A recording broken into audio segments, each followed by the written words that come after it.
শ্রীকৃষ্ণের এই মূর্তিটি মালাগিরি কাঠ থেকে তৈরি। এই কাঠ এখন আর ভারতবর্ষে পাওয়া যায় না।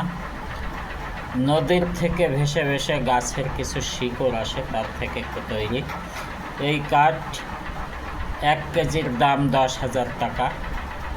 এই মূর্তিটা তৈরি করতে যে কাঠটা লেগেছে তার ওজন 3 কেজি মতন ছিল। মূর্তিটা তৈরি করতে বেশি সময় লাগেনি, কাঠে কাজ করতে খুব সহজে করা যায়। এই কাঠে বেশ ভালো কাঠ। এই কাঠের বিশেষতা হচ্ছে এই কাঠ জলে রোদে যা হয় কিন্তু নষ্ট হয় না কোনো দিন। এটা দেখে বোঝা যাচ্ছে জলে ভেসে চলেছে কত বছর তার ঠিক নেই।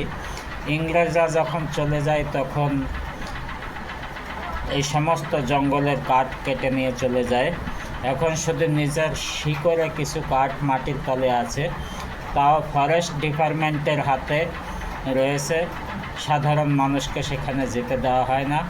নদী পথে 2-1টা কাঠ ভেসে আসে, যেটা সংগ্রহ করতে হয় খুব কষ্টে।